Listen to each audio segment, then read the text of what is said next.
Network is. Oh, no punches! I'm real revolutionary right now. Support this man, Black Media. He makes sure that our stories are told. I Thank you for being the voice of Black America, Roland. Stay black. I love y'all. All momentum we have now, we have to keep this going. The video looks phenomenal. See, there's a difference between Black Star Network and Black-owned media and something like CNN. You can't be Black-owned media and be scared. It's time to be smart. Bring your eyeballs home. You dig?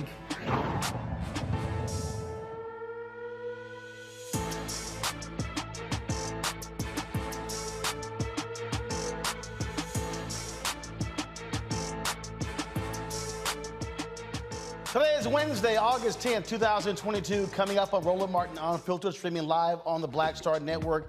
They spent a combined 174 years in prison as a result of the gross misconduct of a Chicago cop.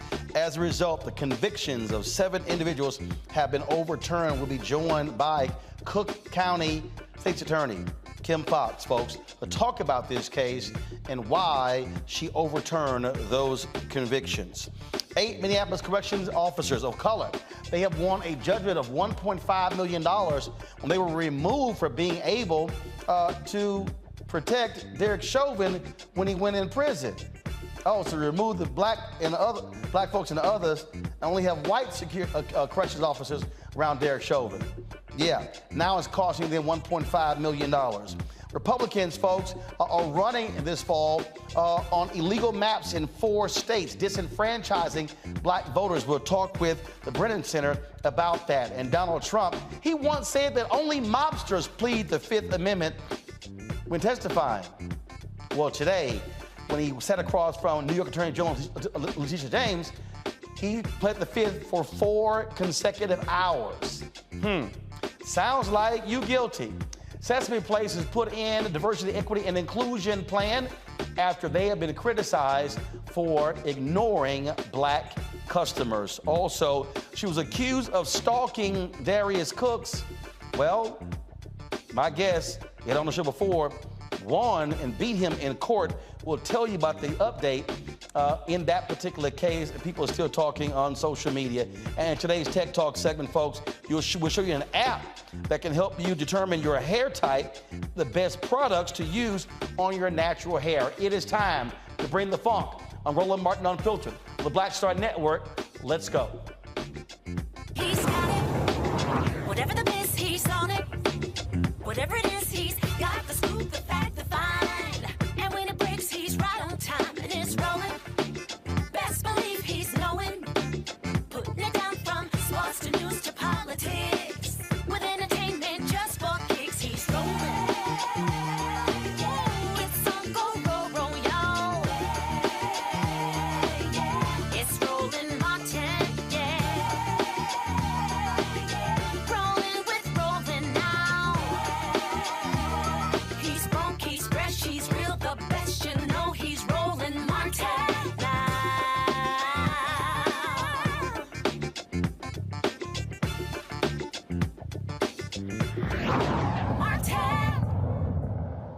Folks, I lived 6 years in Chicago, running the Chicago Defender, having the talk show on WVON radio, and I can tell you the one thing that has been consistent, corrupt Chicago cops. Now, the convictions of 7 people have been overturned as a result of another cop accused of framing dozens of people for murder. It is believed that police detective Ronaldo Guevara framed up to 51 people, sending all of them to prison. 7 of those people spent a combined 174 years in prison. Today, they are no longer felons. Their convictions have been overturned. We're joined now by Cook County State's Attorney Kim Foxx from Chicago. Kim, always glad to have you on the show. You know, this has to be the worst nightmare for someone where you didn't commit a crime and you were framed for it by a cop, someone who people trust, juries trust, DAs trust, people supposed to trust their work. So what in the hell happened here with this detective? Well, first, thank you for having me back, Roland. It's always a pleasure. But this was a detective who was working in the Humboldt Park neighborhood in the city of Chicago in the late 80s and 90s when homicide rates were astronomical. And he was known in the department as someone who could solve cases that no one else could solve. And the reason that he could solve cases that no one else could solve was because he was cutting corners, because he was coercing confessions, because he was manipulating evidence, and he was essentially, for lack of a better term, hemming people up. And because crime was so bad, because these defendants were largely Latino men, Black men, Latino women, people weren't paying attention. And he was able to, over the course of about 10 years, send a number of people to prison based on evidence that we would never use in a trial today. So now, what the hell happened? What did previous DAs and prosecutors just simply accept his word and his work? No verification? Was it guns planted? Was it lack of DNA? I mean, how did this happen? Well, it was a mess, right? And some of it wasn't as obvious, right? So you would have an eyewitness who would go and identify the defendant and say that's the person who did it. And what we later found out is that the detective was coercing that, or the detective had told them that's the person who shot your loved one. And then the people would be like, oh, okay, and went along with it. And if it wasn't elicited at trial, you didn't know. There was a case, for example, where there was a photo array where they lay out the photos of potential suspects, where someone identified a different person in that photo array than the defendant. And what Detective Guevara did was take that photo array, put it in a file cabinet in a basement, and it wasn't discovered for 30 years. So this was a guy who had all kinds of tactics that he would use, some not so obvious to people. And again, you had these people saying, hey, he is manipulating things, but they were largely men of color in a high crime neighborhood where it was, are you going to take the word of these men or a noted detective? And most people took the word of a noted corrupt detective. Now, how did your team discover what was going on and discover the truth? So that's the sad part, Roland. When I came into office in 2016, Detective Guevara was known. There had been a report commissioned all the way back in 2013 that found that he had been engaging in these practices and said that the prosecutor's office should look at these cases to see if they should be overturned. Now, my predecessor, Anita Alvarez, got that report in 2013 and did nothing with it. Wait. You came into office when? December 1st, 2016. So she got a report, Anita Alvarez got a report in 2013, and for 3 years, sat on it, did nothing. We didn't see any affirmative convictions being vacated from 2013 until 2016. There were 2 cases that were done in 2016. But since 2016, well over 24 of those cases have gone through and those convictions have been overturned. But yes, there was a period of years in which it was identified that this detective was problematic and the system did nothing about it. So your team, when did y'all see the report, and then what did you begin to put in place to begin to look into these cases? So the report was on my desk when I got there. It was waiting for me. And we had cases that were already working their way through what we call post-conviction, where people have been in prison and they're asking for another review of their case. And so right when I got there were cases that were sitting and waiting and going to hearings where we were starting to lose. And I'll be honest, our office, had a history of protecting convictions at all costs. And we were saying we're not going to protect convictions where we have concerns about the evidence. And you should know, these are all murder cases. And so people are reluctant to overturn a murder case. But starting in 2017, I think April of 2017, 5 months into my tenure, we vacated the first of the convictions under my tenure.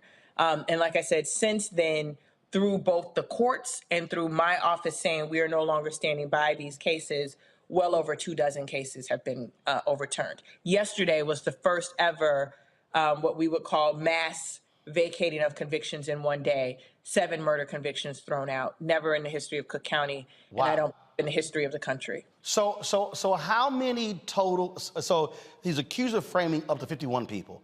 How many total cases have been overturned or convictions thrown out? And are you now examining other cases he was involved in? So the number we keep trying to get our hands around, we believe the number is somewhere around 32 cases, not just for my term, but before all of the cases combined. And we have an additional 3 cases that we have reviewed, and we are not going to object to those convictions being overturned.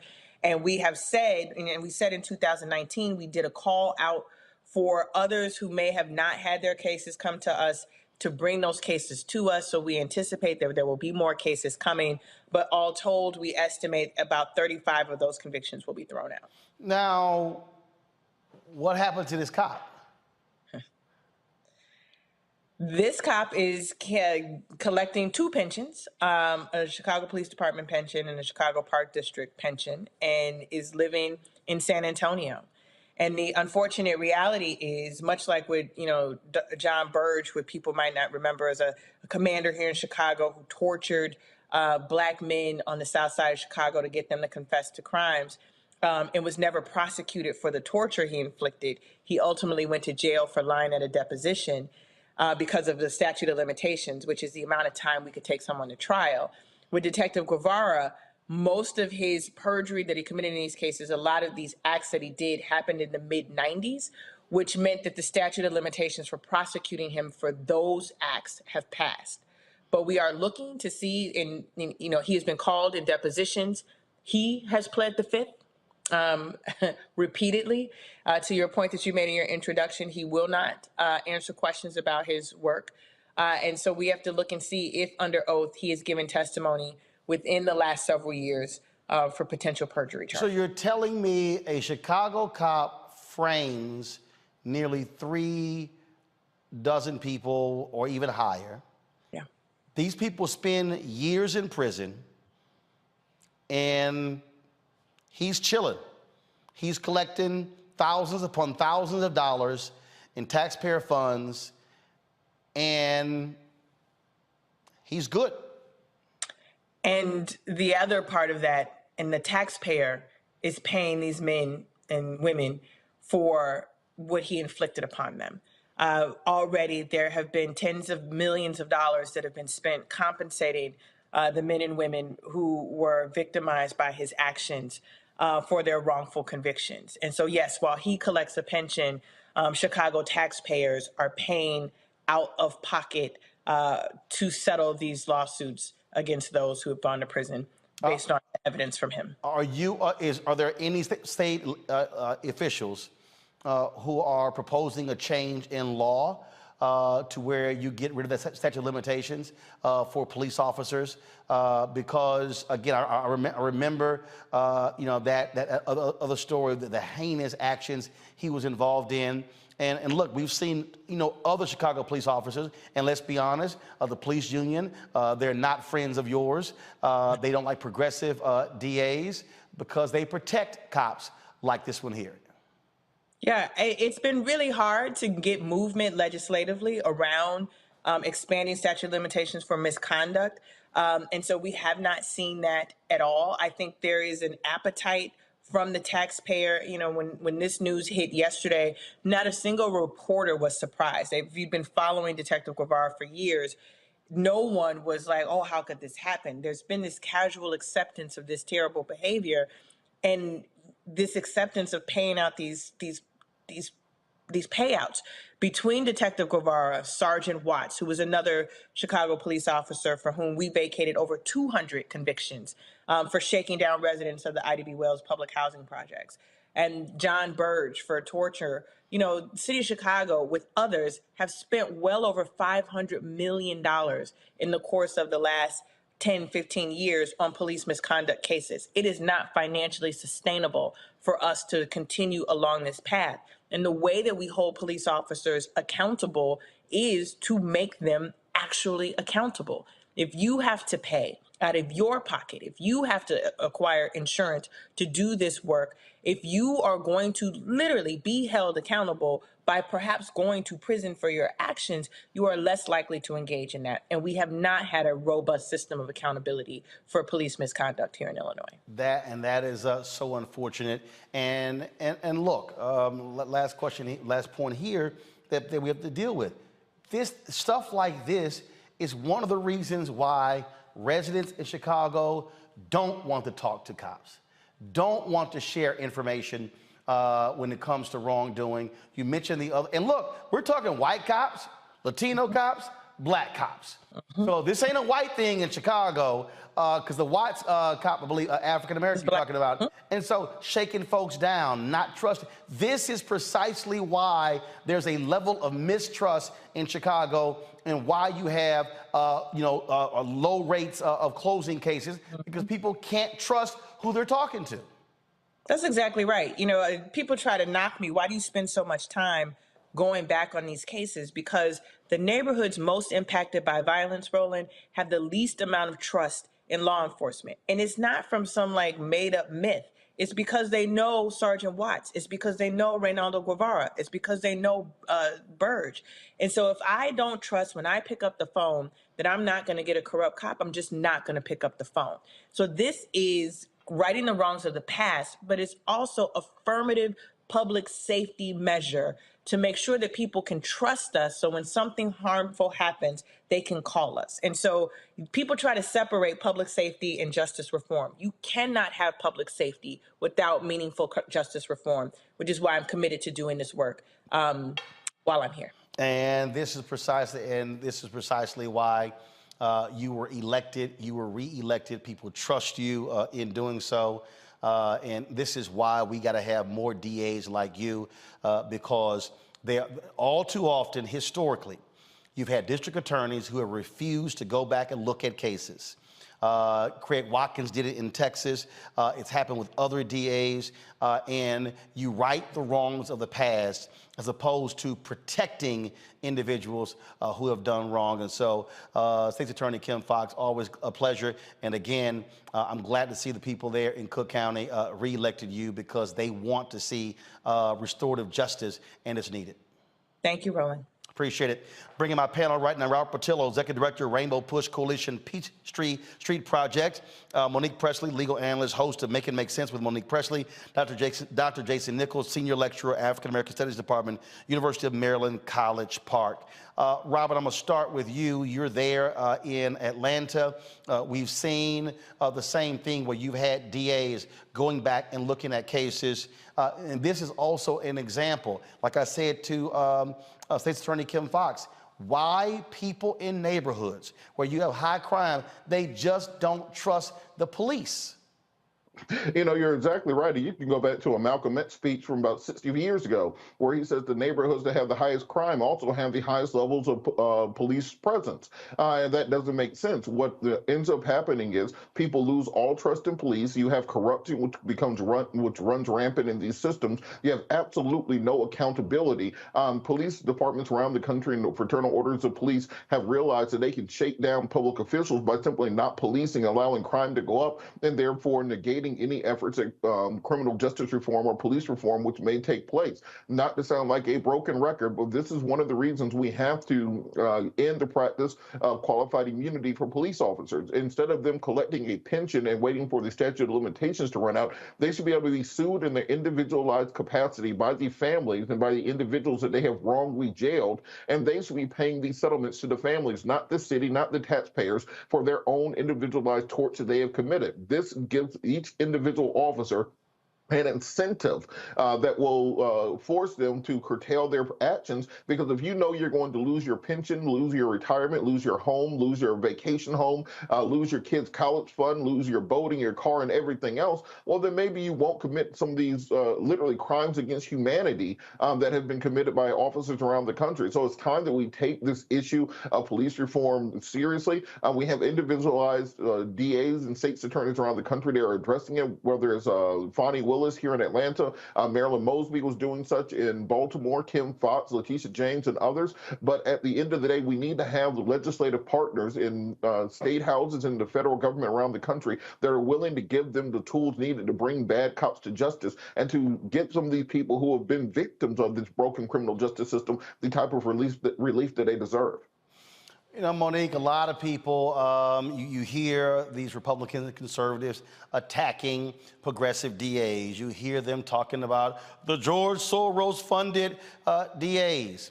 These are the type of DAs that we need in office. The people who are not going to protect thuggish, rogue, corrupt cops. The people who are not going to protect their predecessors who sat on their asses and did nothing. This is the kind of folks we need in office because the public should be able to trust a police officer or a DA. And this is a damn shame here, the folks who spent all these years in prison who were innocent. Yes, these are the kinds of DAs that we need.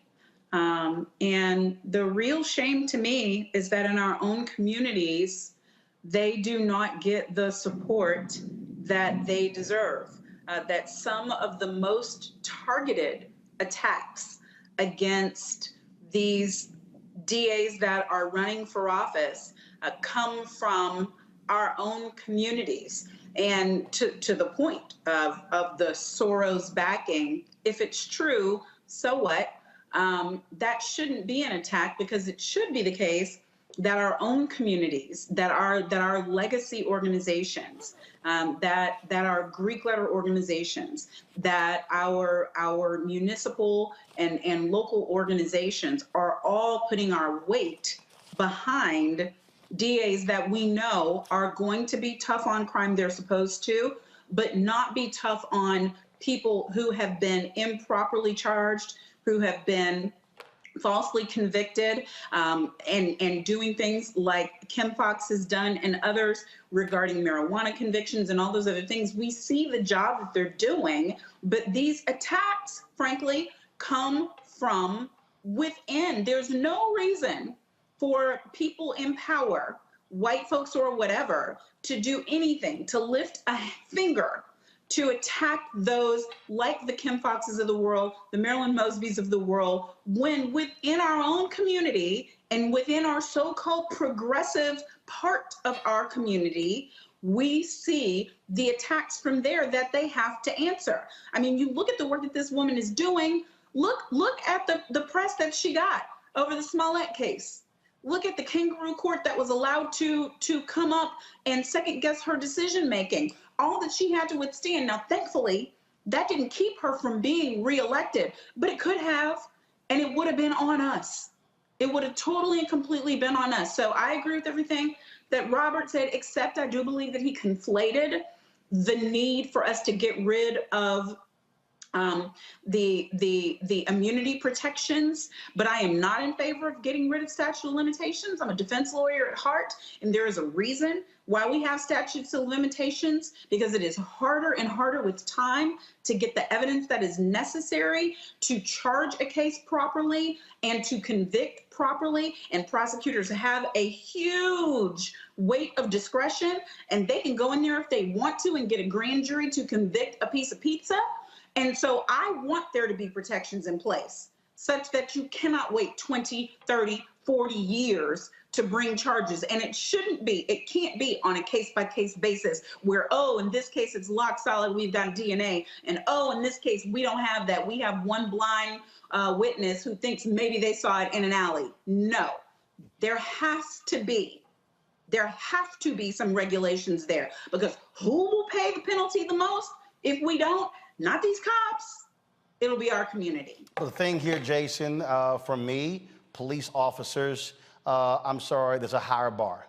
And the reality is, and we often see this, and again, so many cases out of Chicago, John Burge and others, where these cops have gotten away because their shenanigans, their unlawful behavior was found out years later. You know, it's interesting. A lot of these progressive prosecutors have been criticized, particularly for property crimes that have happened recently, because if you look at the evidence, they charge as many violent crimes as their predecessors. They're not letting violent crime run wild. They're doing, whether it was Chesa Bowden, who got successfully recalled in San Francisco, Gascon, who is in LA in the process of a recall, and some of the other prosecutors, whether it's Kim Foxx or others, are always they're saying, well, we've got all this violent crime out of control, but you look at other cities around those places. If you look, for example, in Sacramento, which has a really conservative DA, and their murder rate shot up in 2020 and 2021. Same thing in other places, Tucson. You can name any city in California or on the western side of the country. They all saw spikes in murders, and these progressive prosecutors are charging those. I think it's more about what they're doing with crimes of need. And what they're trying to do is put them into diversion programs so that these kinds of things are looked at differently. You know, when you have Jason, that's not what it is. What it is you have white conservatives who are attacking progressive DAs who want to lock up black and brown people. What you have is this attitude in America being tough on crime, on any crime. So they're going after Alvin Bragg in New York. They've been going after Marilyn Mosby. They went after Amos Ayala. They went after Kim Foxx. They've gone after Larry Krasner in Philadelphia because, again, what we've had in this country is lock them up, throw away the key. If you're tough on the crime, that's the way to solve it. And then the flip side is, or the other side is, give the cops more money, and that's going to solve our problem, when actually that doesn't solve it either. That is the mindset of America, and that is a dangerous mindset. No, I'm in agreement. I don't think anything you said, is different, necessarily than what I was trying to get across. I apologize if I didn't get it across. I think, again, I'm in between Robert and Monique here in the sense that, they're attorneys, I'm not, but I'm in between them. I don't think we should get rid of statute of limitations. I think one of the things that needs to happen is to look at them again. At least that was what I understood. Got it. Kim Foxx was saying, is that we should look at the statute of limitations, particularly as it applies to law enforcement officers. Yep. And I agree with you, Roland, that it's more egregious for someone who the state is paying to enforce the law to then go ahead and break it. And these men are living their lives, in prison, and $46 million and $500 million over a decade is coming out of my pocket as a taxpayer. And I'm paying this guy. I think it's ridiculous. We need to look at that statute of limitations, and that should come out of police pensions, because they're the ones who committed the crime. Let them pay for it. Indeed. All right, folks, hold tight 1 second. I got to go to a break. We come back. We're going to talk about these illegally gerrymandered districts, how black people, black voters are getting screwed because Republicans are using gerrymandering to freeze us out of political office. We'll explain when we come back on Roland Martin Unfiltered right here on the Black Star Network. Don't forget to download the app, Apple phone, Android phone, Apple TV, Android TV, Roku, Amazon Fire TV, Xbox One, Samsung Smart TV. If you're watching on YouTube and Facebook, hit the like button, folks. It's easy. It's not that hard. Hit the share button as well, because let folks know that we're live. This is the kind of content and the discussion you ain't gonna get on CNN, MSNBC, Fox News, ABC, NBC, or CBS. We also want you to support us in what we do by joining our Bring the Funk fan club. We need 2,000 of our fans to give a minimum of $50 this month. Look, that's all we ask of you. You can give less, that's no problem. You give more, that'd be great. To raise $100,000 to continue to do the work that we're doing. And so to do so, check in money orders. Go to P.O. Box 57196, Washington, D.C. 20037-0196. Cash App is $RM Unfiltered. PayPal is R Martin Unfiltered. Venmo is RM Unfiltered. Zelle, Roland at RolandSMartin.com. Roland at RolandMartinUnfiltered.com. We'll be right back.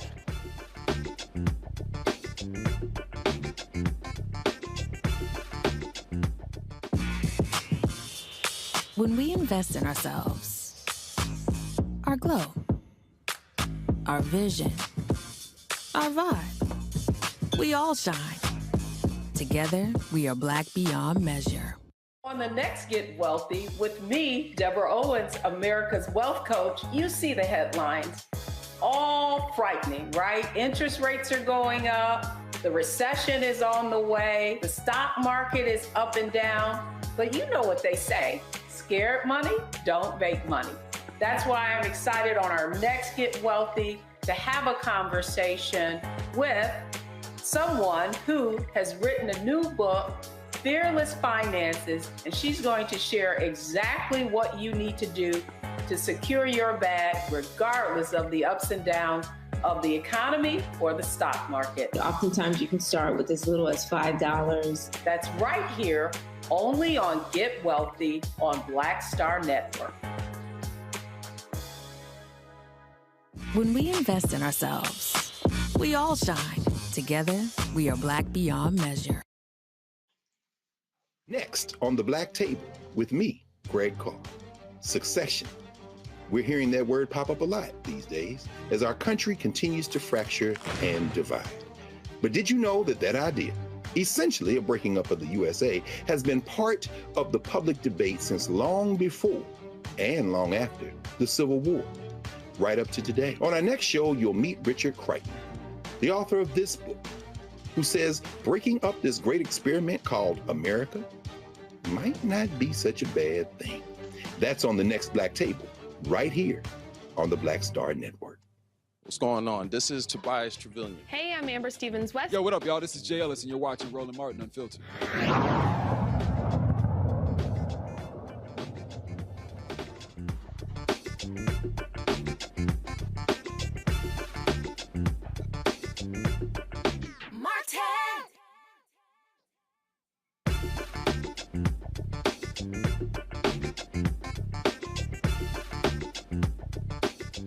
All right, folks, midterm elections are happening in November. Primaries are still happening. We saw primary results last night. Congresswoman Ilhan Omar squeaked out a victory in the Democratic primary there in Minnesota, winning by a little more than 2,000 votes over a former black city councilman in Minneapolis. You also saw Milwaukee elect a black woman as sheriff on the Democratic side.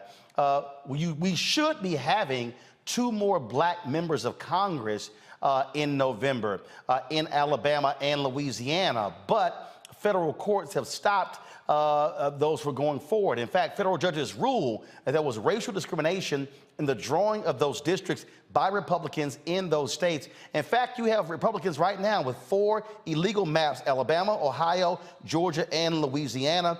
All of that impacts, again, voting rights and the power of black voters. Michael Lee, senior counsel at the Brennan Center for Justice, joins us from New York City. And Michael, always glad to have you and the Brennan Center on the show. Well, we appreciate the work that y'all are doing out there to fight these very issues.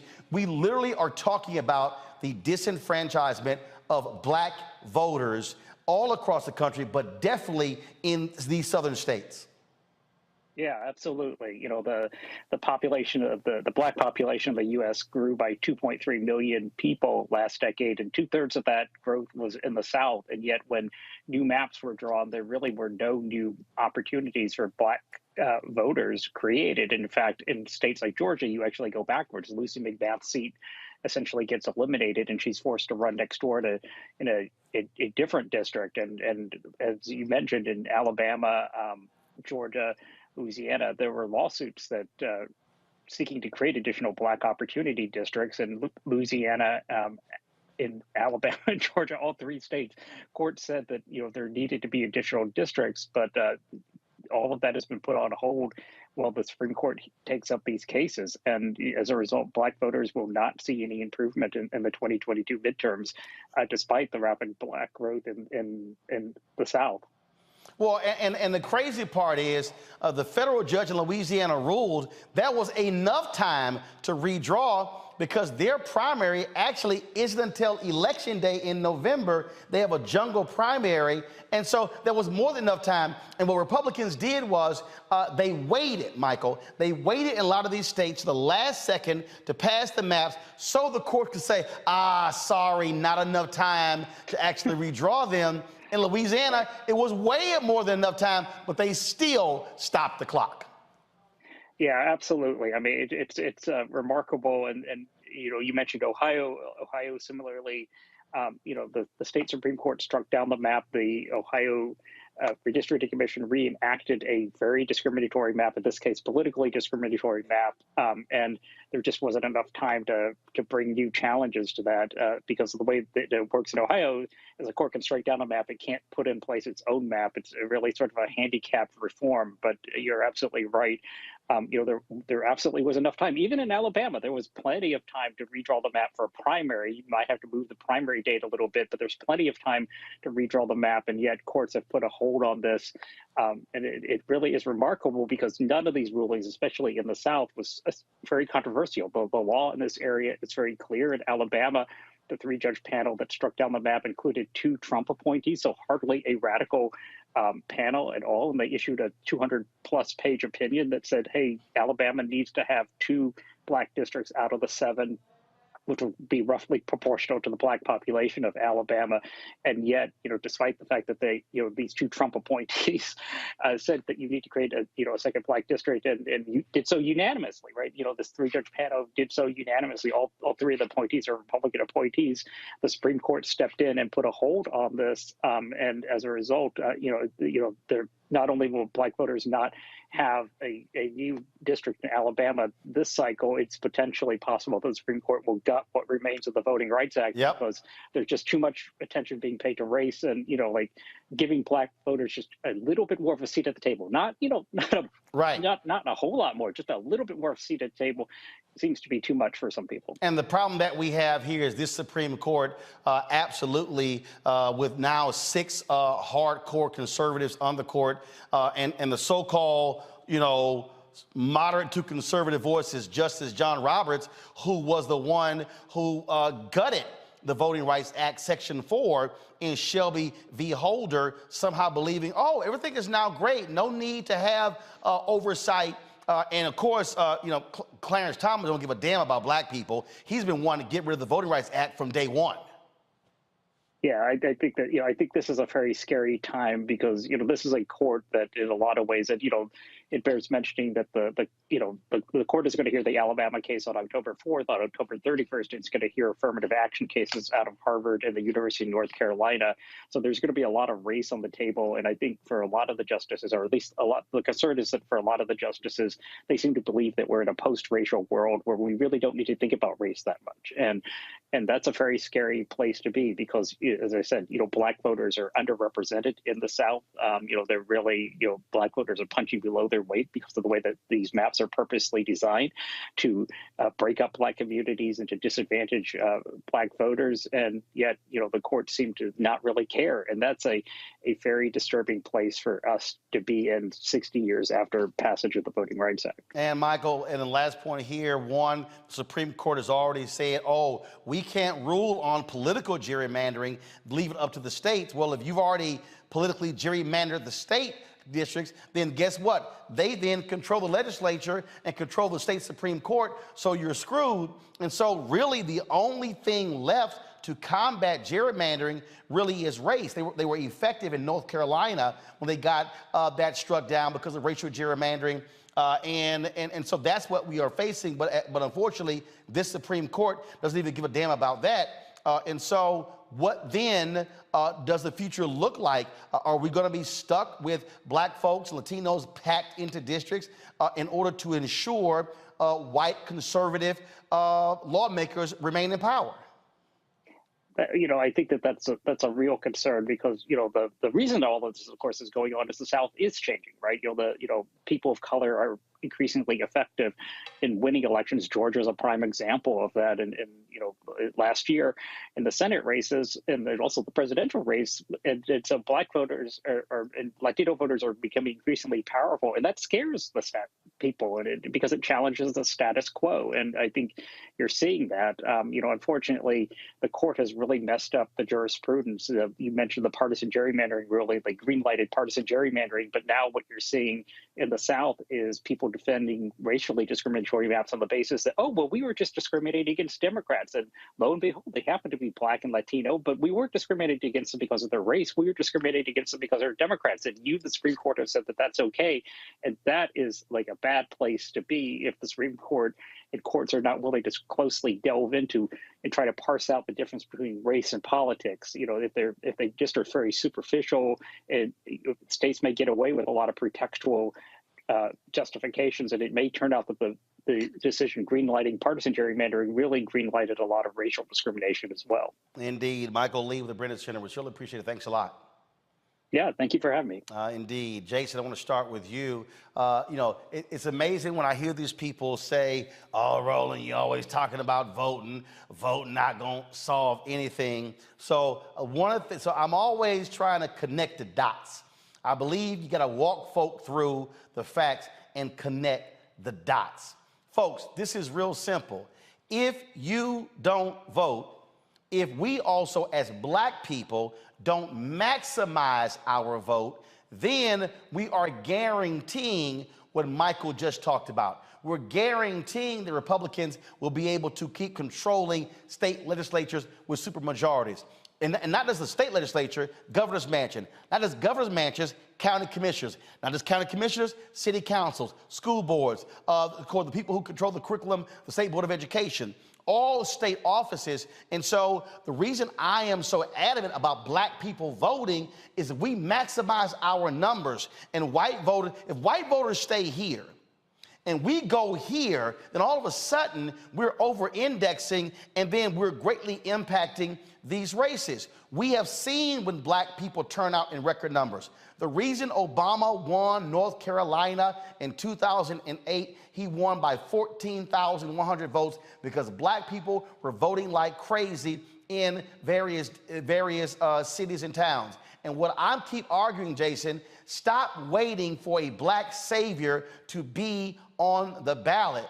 What has to happen is we've got to understand that our communities are being shorted with resources. We're being shorted with public policy because we are not fully maximizing our voting strength.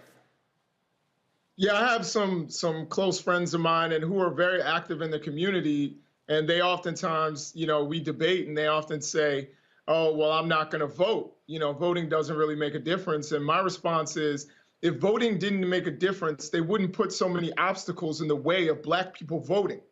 It obviously does matter. It obviously does make a difference. And for people, some of my friends who may be watching who were against police brutality, of course, Kim Foxx was elected. Of course, the sheriff in your county oftentimes is an elected position. These are positions, so you have law enforcement offices that are actually elected, that are on your ballot. So I think we should pay attention not only to national politics, but also to local politics and realize the power in our vote. It's certainly, we can talk about Congress and Senate and president. Those are real sexy votes. But a lot of times your school board, when they're trying to change the curriculum and they're trying to change and take, slavery, the word slave trade out and make it involuntary, immigration or whatever they're trying to call it. You actually, first of all, can vote for somebody who will make a difference there and make sure that the curriculum is fair for all children. And the other thing that I tell my students is you don't have to wait for a savior. You can run for office. That's also something you can do. There are state delegates, there are, county commissions, there are all these kinds of elections that you don't have to wait for somebody else to do the job. You can actually do that and take initiative and make your community better. Again, when we're talking about maximizing, Robert, I go back to when Harold Washington was elected in Chicago. You literally had 85 to almost 90% of black turnout. And it was interesting because Congressman Harold Washington challenged Lou Palmer and others by saying, oh, register X number of folks and then I'll run. Then they went out and did it. He was like, damn, I guess I got to run.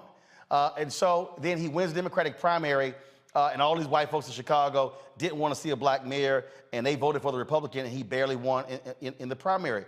But the only reason Harold Washington was elected, Congressman Harold Washington was elected, was because of that maximum black voter turnout.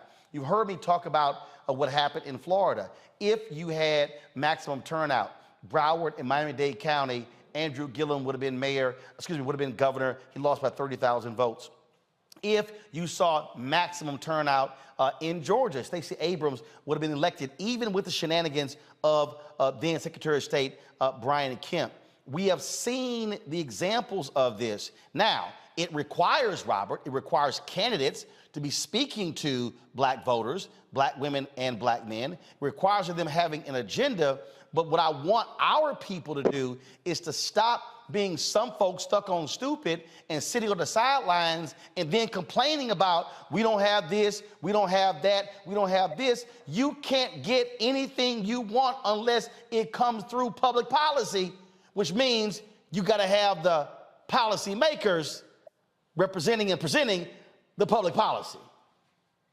Well, the first day of a freshman year political science class, the first thing they tell you is that politics answers the question of who gets what when. And so if you're not involved in the political process, when you're talking about governmental resources, when you're talking about zoning, or when you're talking about educational policy, when you're talking about where that new hospital is going to go, or where that new freeway is going to exist at, what areas will be policed and what areas will be allowed to decay, that all is a political question that will be answered by the vote. I want to go back to something that you guys were talking about with regard to the Supreme Court. Let's understand that this is a states' rights Supreme Court. It's not that they think we're in a post-racial world. They are afraid that we are entering a post-racial world, and therefore they're trying to turn back the clock as much as possible. As we get to that singularity point where white people become just one of the various minorities in the country, they want to remove all the protections of the Civil Rights Movement, all the protections of the New Deal through something called the Interstate Commerce Clause. They want to remove the federal government's ability to regulate individualized activity, particularly individualized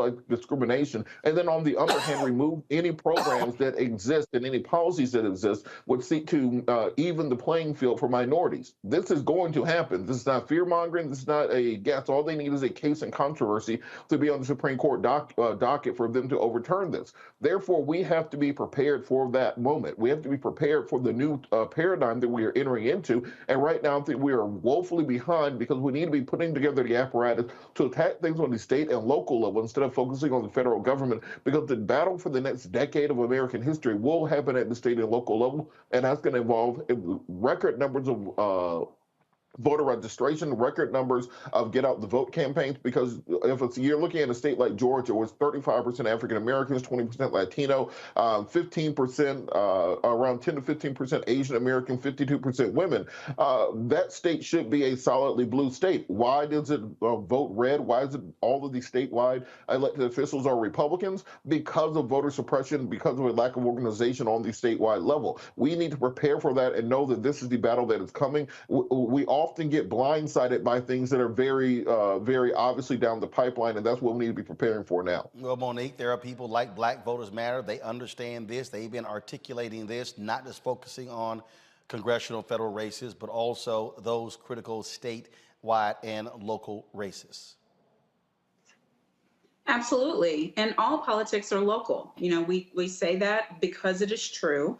But yes, Black Voters Matter Fund, other organizations that are similar to it, even campus voter organizations. I spoke with a student from one yesterday, and they all know that the things that matter most to us, it's not that these federal elections don't matter. Obviously, they do, because we can see all of the damage that was done at the federal level from the last administration. But the local level also matters, and you will find that it matters sooner and longer. So I commend all of the efforts of organizations such as BVM, local and national. They work, obviously, they partner with other organizations. It's not that they are a central organization that does all the work. They fund organizations that are on the ground that are demonstrating, doing the work. And I believe that it's making a difference. We've seen such great results so far, especially in the Southern Belt, and I expect for that to continue. I'm rooting for it to continue in my home state of Texas, personally.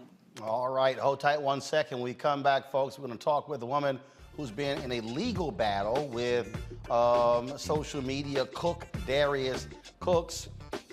There's a hashtag called Darius Crooks. There's been a lot of back and forth here in court yesterday. We'll talk to her and find out what actually happened in court. Don't forget, folks, you're watching Roland Martin Unfiltered. Support us in what we do. Download the app, the Black Star Network app, all platforms. Apple phone, Android phone, Apple TV, Android TV, Roku, Amazon Fire TV, Xbox One, Samsung Smart TV. And of course, you can also assist us in what we're doing by joining our Bring the Funk fan club. The goal yearly is to get 20,000 fans contributing on average $50 each to raise $1 million to support our journalistic efforts.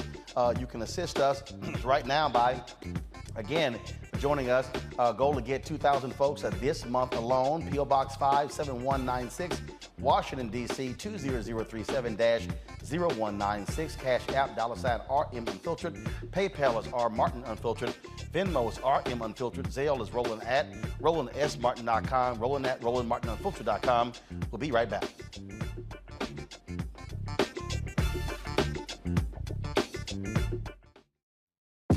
When we invest in ourselves, we're investing in what's next for all of us. Growing, creating, making moves that move us all forward. Together, we are Black beyond measure. On the next, A Balanced Life with me, Dr. Jackie, getting back to normal. Is there such a thing? We're about to send our kids back to school when we literally have more questions than there are answers. What does it mean to have a normalcy? How will our kids respond to it? And how are we going to assist them? What can you do to help your kids feel some sense of emotional stability as they go back into the classroom? Here on A Balanced Life on the Black Star Network. When we invest in ourselves, our glow, our vision, our vibe, we all shine. Together, we are Black beyond measure. We're all impacted by the culture, whether we know it or not. From politics to music and entertainment, it's a huge part of our lives, and we're going to talk about it every day right here on The Culture with me, Faraji Muhammad, only on the Black Star Network. All right, folks, you see me rocking the Shibori Pocket Square. We have those on RolandSMartin.com/pocket squares. Y'all know I can't do the regular stuff, the little board and silk pocket squares. I keep telling Jason and Robert they need to step their game up when it comes to how they look, so they can do so. You can either get the Shibori Pocket Squares, that's the one I'm rocking, these right here, or you have these customized feather pocket squares. My sister does an amazing job with those. There's some great clients who have been blessed with those. And so, all you got to do is go to RolandSMartin.com/pocket squares. Yeah, Monique, trust me, you can go ahead and get that too for your son. Trust me, it'll look good. So step and look up, folks. Don't keep it plain. Don't just get that boring white pocket square or silk. Go ahead and have some color, have some flair, and have some swagger. Again, go to RolandSMartin.com/pocket squares. All of our fan club members, you get a discount. So be sure to go to the website and make it happen. Roland Martin is. He got the ascot on, he do the news. It's fancy news. Keep it rolling right here. Rolling. Roland Martin. Right now. You are watching Roland Martin, Unfiltered. I mean, could it be any other way? Really? It's Roland Martin.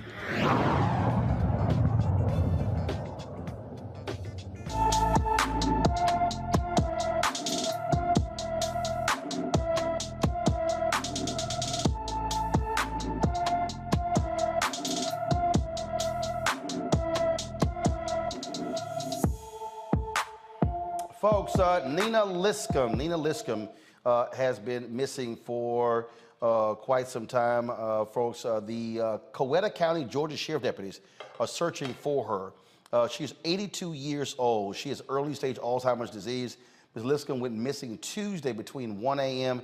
and 3 a.m. She was last seen wearing a black shirt, pajama pants, and black house shoes. Anyone with information on Nina Liscum should call the Coweta County, Georgia Sheriff's Office.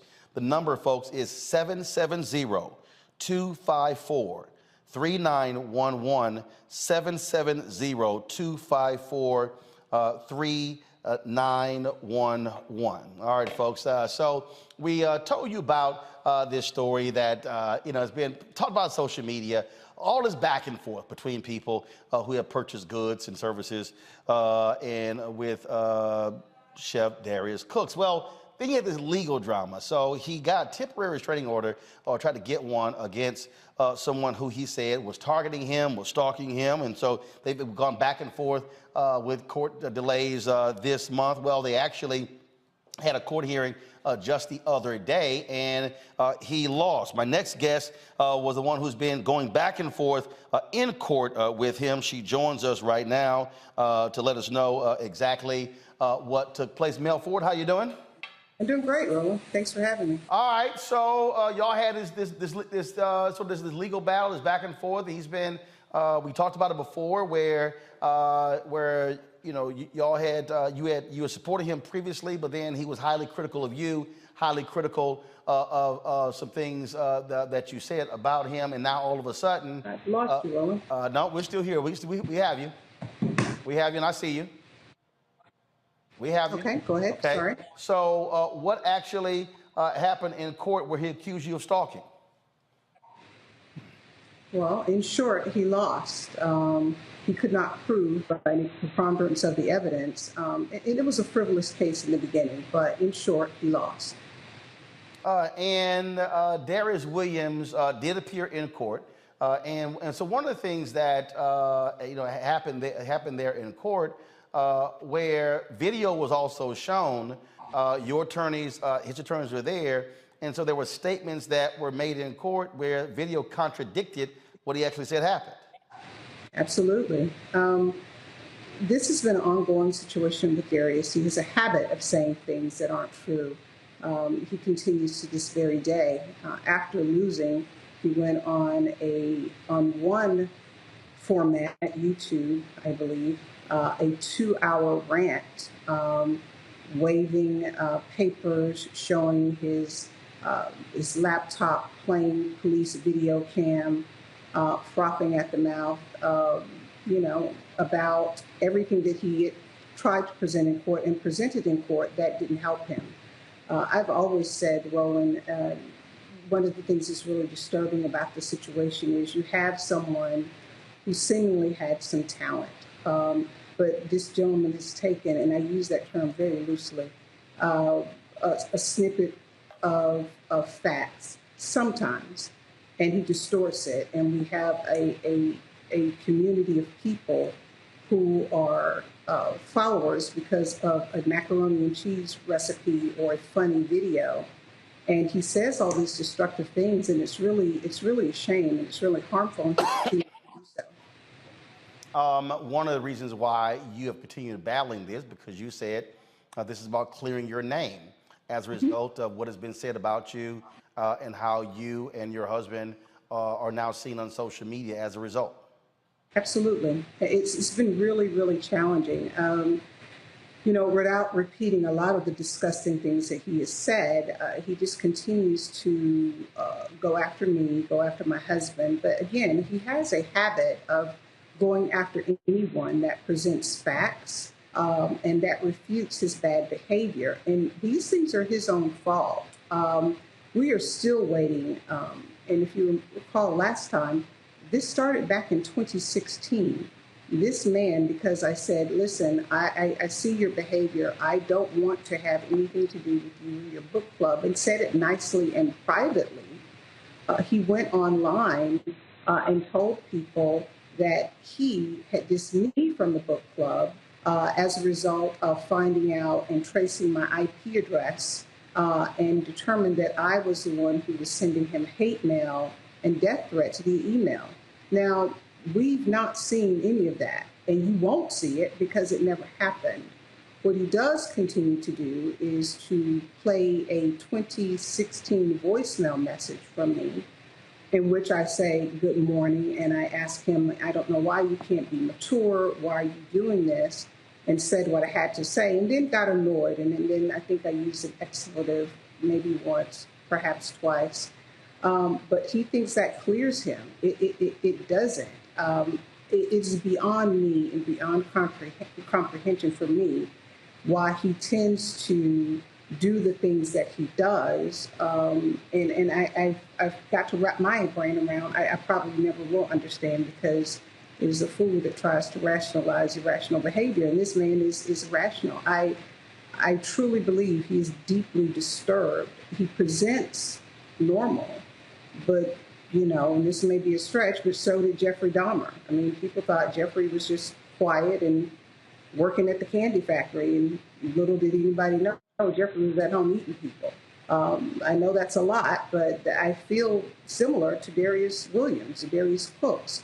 He presents as this, he has moments where he presents as this funny and engaging individual, but cross him, or for him to feel crossed, he's going to create a narrative or attempt to create a narrative where he is right, you are wrong, and he doesn't care what you say. If you recall, this man has gone so low as to put underage children online, and just because their mother came after them about his bad business practices. He has gone after celebrities like Sonny Anderson, other people. He's just relentless. But he made a mistake this time. He thought that he was going to file this fake TPO and put it out there for the world to see, and I was going to be the butt of his joke. And the first time he put it out there, he didn't even bother to show up for court.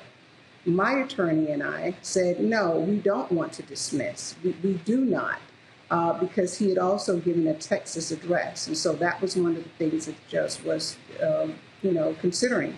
And so when they called him and said, hey, why aren't you here?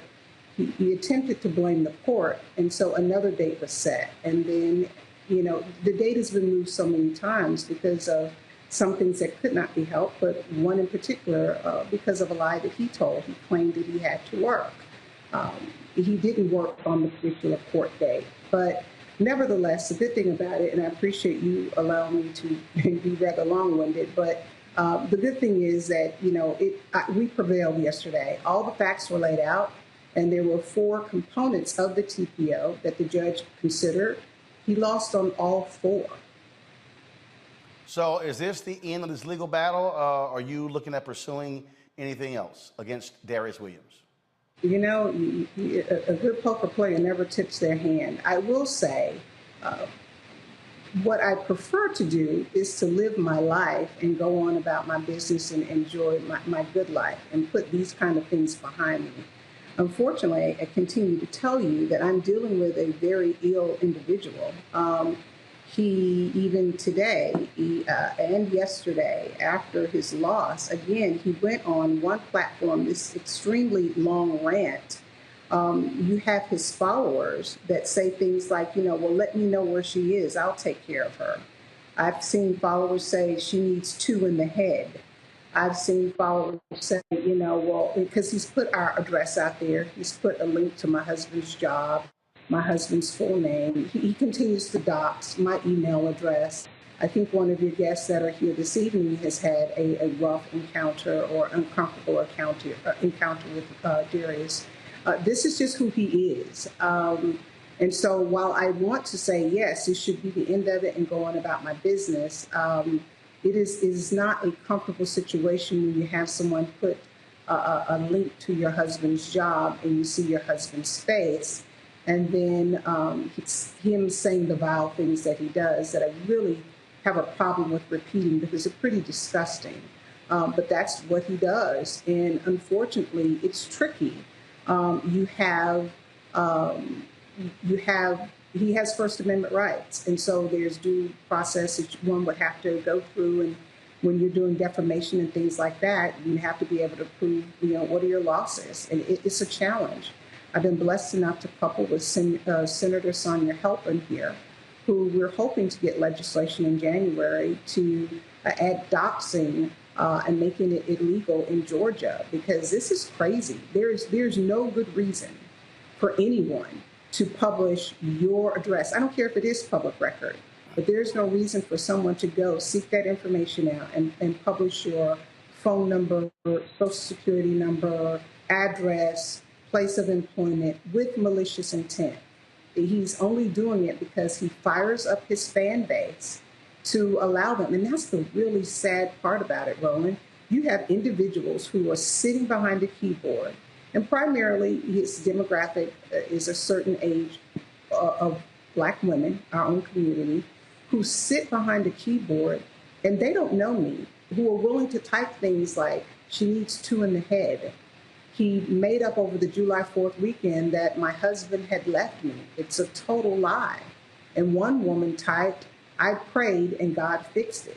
I don't know what Bible she's reading, but the last one that I read, God hates divorce. And so you have all these horrible things, and he's tapped into a cesspool, Right. and this is what they enjoy. Well, certainly we'll see what happens next. Hopefully the back and forth ceases, and then you and your husband can go on with your life, and Darius can go on with his life. He was invited several times to appear on this show the last several months, declined to do so. And so if he wants to talk, he can always return the email. Melanie Ford, we appreciate it. Thanks a lot. Thank you. All right, folks, let's talk about another court case, well, another deposition, legal matter, and that is, of course, dealing with Donald Trump. Today, old Donald was actually sitting across from New York Attorney General Letitia James. Of course, they are investigating the Trump organization for lying about the value of their property, engaging in tax fraud, insurance fraud, and violating banking laws. Now, he sat for 4 hours. Now, y'all, Donald Trump been fighting this thing for a long, long time, and they kept losing in court. He had to finally sit down, and for 4 hours, all he did was plead the fifth. But didn't he once say this about pleading the fifth? On the site yet. It'll be on the site soon. Don't worry. I'm gonna let you. You see, the mob takes the fifth. Don't worry. If you're innocent, I'ma why are you scam you taking soon. the Fifth Amendment? Go play the right video. You see, the mob takes the fifth. If you're innocent, why are you taking the Fifth Amendment?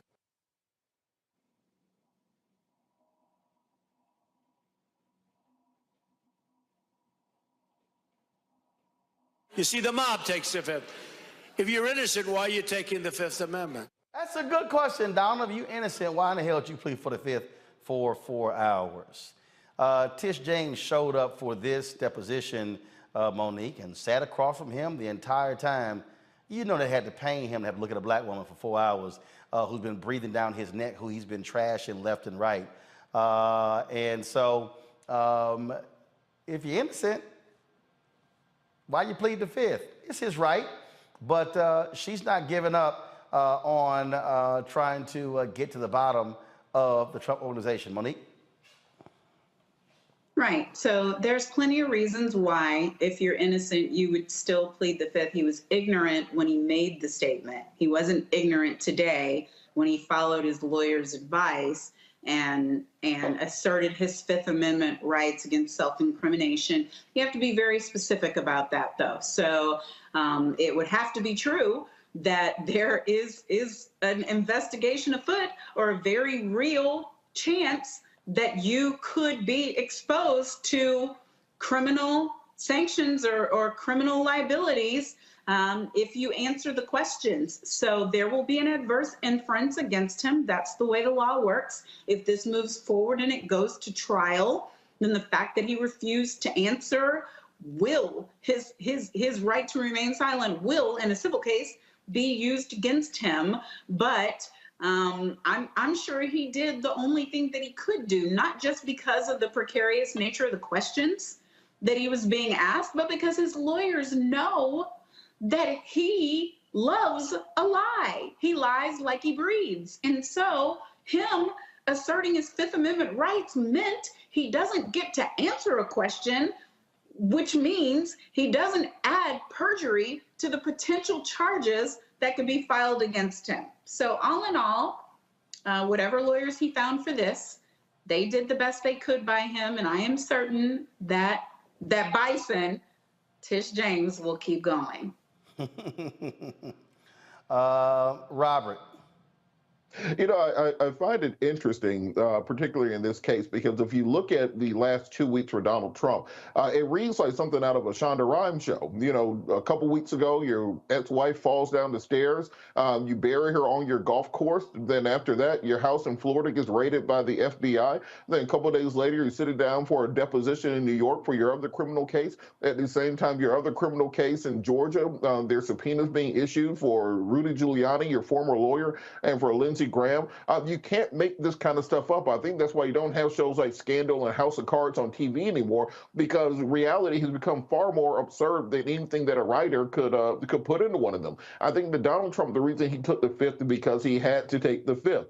There was absolutely no benefit to him for testifying. The only thing he would do is put himself in a place where he will commit perjury, either knowingly or accidentally. And quite frankly, I'm glad that he finally got himself some real lawyers. I want people who still believe in this stop the steal stuff to notice something. The lawyers that Donald Trump was using to go around the country to challenge all the elections, the TV lawyers, the Rudy Giuliani's, etc., they're not here for the actual criminal cases. The reason is he understands that you need a real lawyer because he might land his ass in jail. So he went out there and hired some real people, not these cartoon lawyers that he had previously. So these are important things to watch. We're going to see these develop going forward. But these prosecutors are not playing with them. He understands that, and the chances of jail time go up with each case. The idea that he will get free of all of these cases, he's not Frank Underwood. Some of these are going to come home to roost on him. Jason, bottom line here, here's a man, he lies about lies. And look, in the facts of the fact, this fool, we know he's lied about the value of his property. He lies to tout it, then he lies, and by lowering it for tax reasons, they got the goods on his ass and they know it. And I can't wait till this thing goes to trial. Yeah, I think the evidence is overwhelming. I don't, you know, from what I've read, I don't think Tish James actually needs him to make a statement. And I think, you know, it's possible that some of these other people are gonna, you know, do the speaking for him. What is it, Goldblatt? I'm forgetting the gentleman's name. At any rate, and Michael Cohen, I think, gave a lot of evidence in that particular case. I think that one of the things about Trump is I know it pained him to take the fifth. I think he wanted to talk because he thinks he can outsmart people. And so, you know, for his personality, for him to have to remain silent and not, you know, with the hubris that he has and the ego that he has, and to sit across from a black woman and know that she has him in checkmate, I think frustrated him to no end. This is why, of course, he went right after that deposition and went and, you know, released this long prepared statement that I'm not sure he prepared, but I'm sure he had some input on it, because I think it pained him to know he's being outsmarted, to know that he really had nothing to say. He couldn't retort back. He was president when it would have been best for him to stay quiet, but he had to talk. So I think, you know, pretty much his lawyers twisted his arm for his benefit, and that's why he pleaded the fifth. Robert? I think Jason's absolutely correct on that. I think going forward, we're going to see him being hauled before more and more DAs for depositions. He'll be hauled into trial. I think that Republicans are delusional on this idea that Donald Trump is somehow going to run for president in 2024, and especially win the presidency in 2024. This concept is foreign, and I think this is what makes the raid on Mar-a-Lago even more significant, because people are saying, well, this is just a ploy to stop him from running in 2024. No, this is because he's committed so many crimes that there are no longer any places to hide them. The real question is going to be whether or not Trump flees the country before 2024, not whether or not he runs for president in 2024. Absolutely. I just love the fact that he finally has to sit down. He fights these things left and right, and now it happens. He did issue a long statement. I don't really give a shit. I'm not going to read it. All right, so let's go to our next story. Sesame Place says it is expanding its diversity, equity, and inclusion efforts following a class action lawsuit alleging racial bias. This is after a black family accused Sesame Place Philadelphia, a Sesame Place Philadelphia character, of performer of racial discrimination.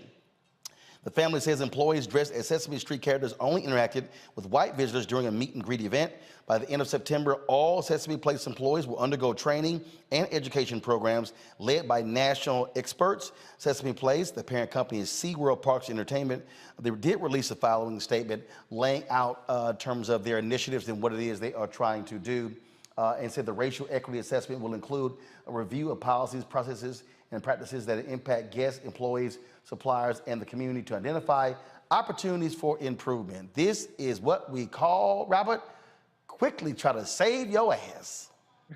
Oh, there's nothing like a lawsuit to get people acting right. It's not like you ain't know these people are racist when you hired them, but you didn't care until that lawsuit showed up. And the power of video in American society today cannot be underestimated, because if this was 10 years ago, 20 years ago, and you say, well, I went to the park and the Sesame Street characters didn't pay attention to any of the black children, people would just say you were crazy or you're being too sensitive and this, that, and the other. But seeing it on video, seeing these little children excited to interact with these characters, and they walk directly past them and literally scoop past them to go play with the white children, there's no way for them to deny what is going on. And the fact that there's multiple children and multiple videos over a period of time means that they understand that there will more than likely be civil culpability for the company. This will settle out of court, and they're trying to preemptively put into these policies to make sure that if it does go to trial, there won't be punitive damages that could be treble what the actual damages are. So they're working on saving face right now, because they understand if they go before a jury, they need to be able to say, look, these were individual incidents with individual performers. We have put policies in place to stop it from happening in the future in order to prevent those punitive damages. We saw this in the Steve Bannon case, where the actual damages were $4 million, and then the punitive damages were close to $50 million. That's what they're afraid of. Absolutely, and they're afraid of having to pay up, like 8 Minnesota correction officers are about to get paid. They're going to split $1.5 million. The settlement took place after they were not being permitted to have any contact with Derek Chauvin when he was arrived at the Ramsey County Adult Detention Center, a facility, in May of 2020. The 6 men and 2 women say they were ordered, along with other people of color, to the 3rd floor of the jail and prohibited from going to the 5th floor where Chauvin was. He was housed. The complaint says Superintendent Steve Lighten issued a segregation order. The plaintiffs, who are all Black, Hispanic, Pacific Islander, American, and multiracial, believe Lighten did not trust them to carry out their responsibilities because of their race. According to the lawsuit, Lighten denied being racist and defended his decision to implement the order. Ramsey County Sheriff Bob Fletcher admitted he did not investigate the issue. Well, that's pretty stupid, Monique. If you're this county and you don't investigate, and he goes, oh, I'm not racist, but I took all the people of color off from doing this. What he's basically saying is, if you're not white, you might want to take out Derek Chauvin. Yeah, I'm just not certain what the injury is here. What do you mean? You get well in terms of remedy. When you sue because you want to get money. Either you got demoted when you shouldn't have, you got fired when you shouldn't been, you got less money than you were supposed to get, and some people were prevented from having the responsibility of securing a racist murderer. And if anything happened to him, then we know it couldn't have been them because they were kept away from it. But that's just my way of looking at it. Maybe they wanted to be responsible for the care and protection and safety of Derek Chauvin. I don't know. But the fact that there was some sort of discriminatory intent with respect to what the warden did in this case is not landing all the way to a jury verdict for me, because where's the harm? Well, where's the harm if you work for you're a corrections officer and you're there to do a job, and the warden assumes because of your race you can't do the job, so therefore I'm going to pull you off and I'm only going to have white police officers. How is that not harm? That's just like if you're a cop. Right. No, I'm not saying it's not wrong. I'm saying you have to prove harm. Like, were they harmed by damage? It? Yes, they were. Hurt? Was money lost? And feelings, I'm kidding about that because obviously you don't get paid for that. But was there trauma? Was there complex trauma? I mean, I'll pitch to Robert here because he loves cases like this. What you got to say, Robert? And he should. Hold up. First, wait. Hold up. First of all, I host this show, so I'm gonna go to Jason. I somehow knew you were gonna your name being all over it. I got you, but you don't determine who gets tossed to next. Jason. Okay. Jason. Go to whoever you want to go to. I am Jason. Yeah, to me, it seems like when you question my integrity and professionalism, that's harm. You know, I think about it. If you were like, you can only teach black students, you can't teach white students. I would feel harmed by that. Even if I didn't lose money, I didn't lose opportunities. If you tell me I can only teach one people, or if I'm only qualified, or you only trust me to teach one group of people, I would consider that, something that harmed me, particularly when it's done by my superior. I also have never heard of, a situation where a black person in custody was only handled by black people because, they thought that white people were not professional enough to do the job. I think, again, I'm not the attorney here, but I certainly, can see how somebody would feel that was not a fair decision, particularly when these are professionals. This is their job. They deal with murders and sex offenders and all kinds of things that would offend anyone. You're guarding a child molester. Who doesn't that offend? But they don't sit there and say, well, no, you can't guard this person because you have children. So to me, it makes sense that they should get, there should be a policy change and that they should get some compensation for this. Robert? I think we have to look at the conceptualization of damages in the law, which is that when you plead a case, it can't simply be the question of if there was a harm, if there was an injury. You have to show pecuniary damages that took place as a result. As Monique said, whether or not you the loss of opportunity, loss of employment, loss of overtime, for example, is a good example. They can prove that, well, I would have done XYZ additional hours, and therefore I should be compensated for that loss of opportunity. That can also be a cognizable set of damages to justify a settlement. I haven't read the case, but I would assume there'll be something along the lines of the reasoning of intentional infliction of emotional distress, career stagnation, anything that you can do to show that you lost money or somehow were injured by this, that can be the basis of damages going forward. So if you look at the settlement amount, you're talking about $1.5 million split between 8 people, taking out attorney's fees for that. So it wasn't some sort of massive amount of money that these officers are getting. But I think it's more important to send this message to law enforcement that they cannot simply say, well, we can't trust the black folks around this racist because one of them might kill him and then cover it up, something along those lines. I don't think that is appropriate in any context. And this lawsuit is more so the court making an example out of these people, not enriching somebody, but sending a message to the entire law enforcement apparatus that this is not appropriate going forward. And how about this here? How about just simply let folks do their jobs and you don't remove them because of their race? How about that? That's kind of basic to me. That's what you should do. It is basic. It is basic. And so guess what? And if you're the taxpayers in that particular county, you should be pissed off at that sheriff and that corrections officer for costing you $1.5 million for being a dumbass. So guess what? That's what you got. All right, folks, got to go to a break right now. We come back, more Roland Martin Unfiltered. Don't forget, if you are on YouTube or Facebook, please be sure to hit the like button. We want you to check us out. We also, of course, want you to impact, as we always try to do, impact the algorithm as much as we can. And so we appreciate all of your support. Those of you, of course, who are watching the show, please download the Black Star Network app if you're not on the app. We're on all available platforms: Apple phone, Android phone, Apple TV, Android TV, Roku, Amazon Fire TV, Xbox One, Samsung Smart TV, And of course, we want you to join our Bring the Funk fan club, where your dollars make it possible for us to cover stories all across the country.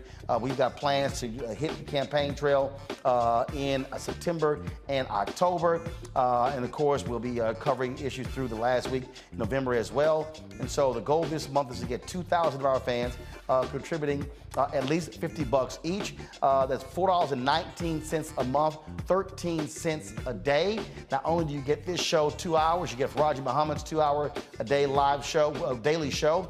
You get weekly shows by financial show Deborah Owens, a wellness and balanced living show, Dr. Jackie Hood Martin, culture show from Dr. Craig Carr, and of course, the entrepreneur tech show with Stephanie Humphrey called The Pivot. And so you get all of that. We, of course, Rolling with Roland, our bi-weekly interview show. You're going to see a promo coming up next with my conversation with Michael Ealy. Folks, all of that, we don't charge a subscription fee. We do ask you to support us in what we do.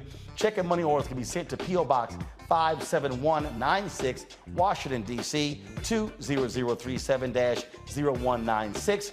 Cash App is $RM Unfiltered. PayPal is R Martin Unfiltered. Venmo is RM Unfiltered. Zelle is Roland@RolandSMartin.com.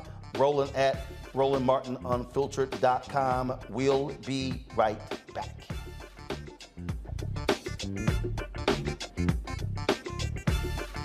I challenge myself as an artist and knowing that I'm going to challenge the audience, right? So oftentimes you come into this business off of one project where everybody's like, ooh, you stand out. Okay, for me it was Barbershop, Ricky, da-da-da-da-da-da.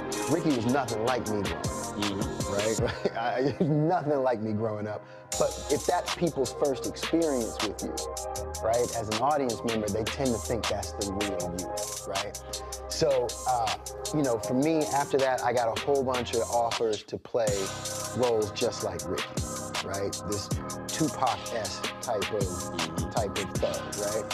And I just said no over and over again. And then you keep trying to do other things. And then I went through a series of romantic movies and romantic leads, and, you know, I always try to bring some sort of gravitas to those roles. And then it was like, okay, well, but before I get into all of that, let me hit y'all with, you know, For Color Girls, and, you know, step outside of the realm of, you know, what you expect of me to do as an audience member in terms of being this romantic lead and everything.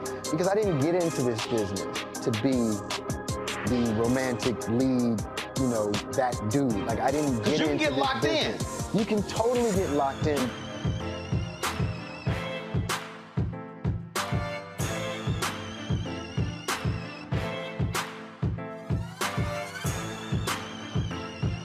When we invest in ourselves, we all shine. Together, we are Black beyond measure.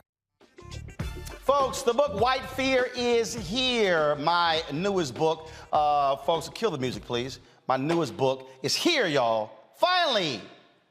I break down what is happening in this country with our politics and how really the browning of America is what's causing the fundamental shift. We are seeing this in politics, in economics. It's playing out before our very eyes. Remember, January 6th, Trump was pissed off at what happened in 4 places where black people dominate: Atlanta, Philadelphia, Milwaukee, as well as Detroit.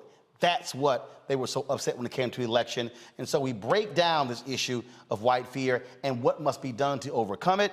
And so again, the title, White Fear, How the Browning of America is Making White Folks Lose Their Minds. You definitely do not want to miss it. It drops September 13th. You can pre-order the book right now. All of these places, Ben Bella Books, the publisher, also Amazon, Barnes & Noble, IndieBound, Bookshop, Chapters, Books A Million, and Target as well. So you can check all of those out. You can order the book in North America, United States, and Canada as well. And the book is going to be available on Audible as well. So let's get our pre-orders in.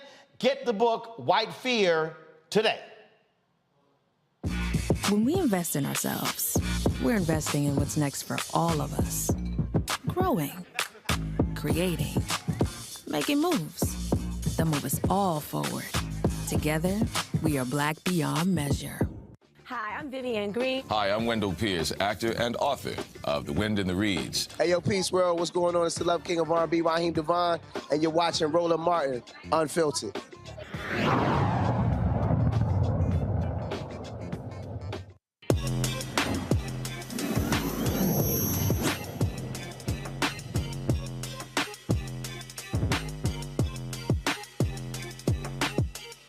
All right, the purpose of our Tech Talk is to show you some great apps that can help you in your daily living. And so my next guest has an app that can actually help you when it comes to the right products for your hair texture. That's right. Of course, let's talk to Myavana. Users take a picture of their hair and end up with a personalized hair care routine for their specific hair type. Joining us right now is the co-founder and CEO of Myavana, Candace Mitchell-Harris. First of all, am I pronouncing it correct? Yes, that's correct. All right. Myavana. Candace Jones is from Los Angeles. All right. So, okay, how did you come up with this idea? Well, I was in college and I was going natural and I couldn't find the right products to use for my hair. And I was asking my friends and it was pretty much so much trial and error. And I thought to myself, you know, there should be an app that can take variables of your hair and recommend the right products to use. And that's from my background as a computer scientist. And so I started the research of hair and created Myavana. Okay. So the process is you take a picture of your hair and then what happens? So we actually use AI technology to break down the true texture and type of your hair. Because as women of color, we have the greatest texture variety out of any ethnicity in the world, and which makes our hair care experience, you know, sometimes kind of challenging. And so the photo actually breaks down your true hair ID when you do an analysis using our hair analysis kit as well. And the recommended products are actually what's compatible for your unique hair type and texture. Now, is it just for women or is it also for men? So we can analyze anyone's hair. So primarily our customers have been women, but there are a lot of men who are now wearing their hair longer and curly. And so we actually serve anyone who has hair. And of course, our natural hair clients have been really focused on eliminating the trial and error and understanding what works for them, if you're a woman or man or anyone. Okay, so, but check out natural hair. So if you take a picture and you got a perm, well, that doesn't help you, right? Well, we can analyze anyone's hair. And so if you're relaxed, even if you have locks, if you're transitioning at any stage, we can actually understand what you need according to your hair goals and your hair challenges. And so we use that to create a personalized hair care plan. And it's accessible right at your fingertips, at the palm of your hand. And so it takes away, you know, the search, but also really keeps you on the path of healthy hair. Robert, are you downloading the app right now? That's what you're looking at right now? Trying to analyze your hair? Was indeed. I was trying to find out what my curl pattern will be. I think I'm a 3C. so I do have a question about that. So what happens if you think you have one curl pattern, so you think you're a 4B, it turns out you're a 3C. What kind of damage can happen if you're treating your hair for one style versus what you actually are, and what are the things that can be done to repair that? Yeah, exactly. And that's what a lot of the confusion is because of the hair typing system. But in our research, we found that your hair is as unique as your fingerprint. And so we have created what's called your hair ID, which is beyond just a 4A, 4B, 2C, but it actually shows the condition of your hair as well. Because if you use something that's really not catered to your true hair texture and type, you don't get the right results, right? So you get the frizziness, the breakage, the dryness, a lot of the challenges that customers have reported. So your hair ID is actually what's best to tell you your true match for your texture, type, and condition. All right, I got two more questions, Roland, before we move on. Two more. All right, one. So let's say you have been on your natural hair journey for a while, but then I'll give you an example. My sister, for her wedding, they had to straighten her hair and they burned the hell out of it, and that's, you know, she had to get a fade. Is there any way to save what has happened other than having to do the big chop and chop it off and start back over from scratch? And then I'll have a follow-up after that one. Yes, it's truly on a case-by-case basis, honestly. Heat damage does do a measure on your hair, and sometimes we can save it, you know, through different techniques. twisting things that really bring back, the definition and get you back to the true nature of your hair. But sometimes instead of doing a big chop, you may have to trim it, just a little bit at a time. But we just, recommend to stay away from too much excessive heat because it does truly damage your hair. But through our virtual consultations, we help, try to understand the best process to take, from there on.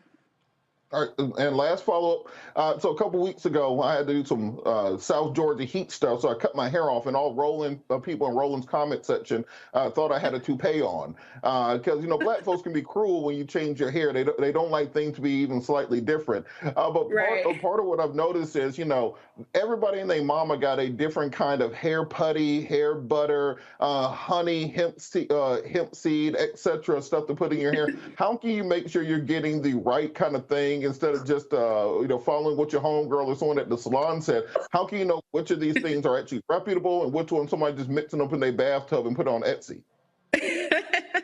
Yeah, that's funny.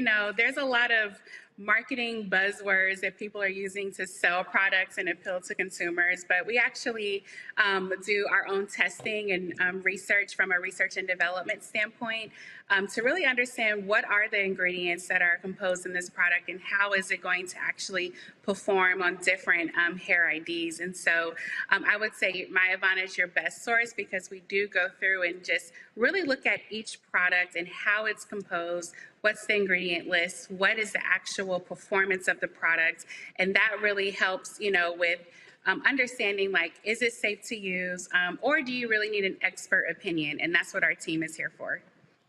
See, Roland ain't think I knew that much about black women's hair. Yes, it's an art and a science, and we love it all. Right. Okay, Robert, you just trying to sit here and score some brownie points at the Labor Day picnic. Monique? Yes. As amusing as Robert was, here's my question. How do you, through AI or otherwise, if you could explain some of the process that gets you to accuracy without having a sample of the person's hair or without touching it yourself, how are you sure about texture? Like I don't have any chemicals, but my hair is blown out right now freshly, thanks be to God. But wet obviously is completely different than this, and air dry is completely different than this. And I'm just wondering how, with it the way it is right now, how would you know the real kink pattern of this mop right here? Yes, that's an excellent question, because from our research, we found that texture is fluid, and depending on how you style it, it can look and appear this way. But actually, we have two paths to what we call hair nirvana, which is the meaning of My Ivana. The AI technology through the app really is for instant guidance when you need recommendations on the go. And we have over 90% accuracy on really identifying the true texture and type combination. Now, for a comprehensive assessment, we do send you a hair analysis kit in the mail where you actually comb your hair and send your hair strands to our lab. And we look at your hair strands underneath the microscope to really break down the condition of your hair, because that's what you really want to get to, especially if it is relaxed. If you have, let's say you've used a keratin treatment, or you have some damage, or you have breakage, what is really going on? That is what we can see under the microscope.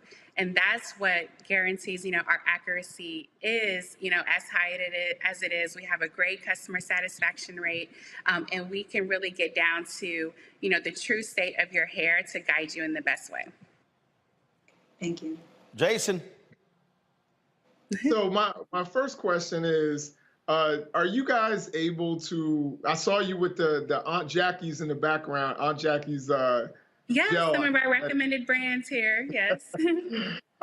So I wonder, I couldn't let Robert take all the shine for his knowledge of black hair, but do you guys steer people towards black-owned products, or do you steer them towards any products that you think will help their hair? Because, of course, there is a movement to have, black people using black-owned products rather than going to some of the traditional. Most of us were using products that were not started by black people.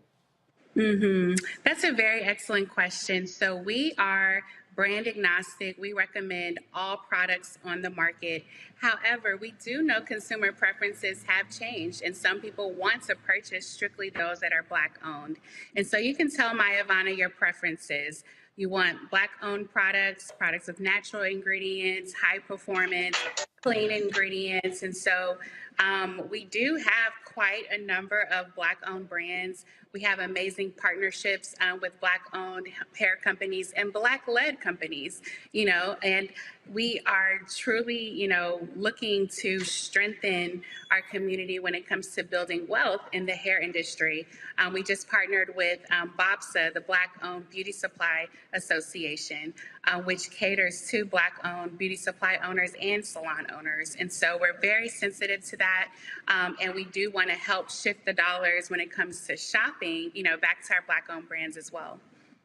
So I have one other question, and that is, you talk about you send hair samples to a lab and they look at it under a microscope. I'm assuming that what affects the health of your hair is sometimes the internal health of your body. Does Absolutely. your any advice like, hey, you need to drink more water, or you need more vitamins, or anything like that by, what you are able to see through the microscope? Yes, absolutely. So we do have healthy hair content that we publish from the lab, but from our own case studies of what we've seen under the microscope, but also in our questionnaires and consultations with customers. The state of your hair is really a reflection of your internal health. And sometimes some of the questions are you stressed? What's your diet like? And also, do you have any medical conditions? These are the things that are leading to, a damaged state of hair, or even just hair loss. Hair loss is a really prevalent concern right now, especially those who are wearing wigs, weaves, and extensions and have experienced hair loss in their edges, traction alopecia. There are a number of health conditions that are even affecting the state of the scalp as well. And so we take all of that into account, and also with our professionals that we recommend. We are building a network of dermatologists, more, practitioners on the health side that can help us bridge the gap and really serve the total person to understand how our recommendations and the regimens are providing are also connecting to your health internally as well. So that's a really big research area for us right now. All right, then. Again, one of the questions that came from the control room was the hair analysis. What is the cost of that? The cost is $129 for the hair analysis kit. We do have a promo code, unfiltered. You can get 20% off the hair analysis kit for all of the viewers here today. And it saves you hundreds of dollars that you waste on the wrong products that haven't worked for your hair. So it's cost saving, and it's really meant to help you save time, save money, and really eliminate the frustrations with your hair care and have healthy hair. All right, so again, what is the, show the promo code again for all of our viewers? All right, so folks, if you're watching, if you go to the website, use the unfiltered promo code at myavana.com. Check that out. We certainly appreciate you joining us on the show. This is one of the reasons why we have the segment for folks who are creating technology and using it for the purpose of informing our viewers. And so, folks, that's how you can follow Maya Ivana on social media. And again, use the promo code unfiltered. Candace, we appreciate it. Thanks a lot. Thank you for having me. All right, folks, going to a quick break. When we come back, a brother decides to take the Beyonce song that's a hit and do it in the voice of Denzel Washington. We'll show you next on Roland Martin Unfiltered on the Black Star Network.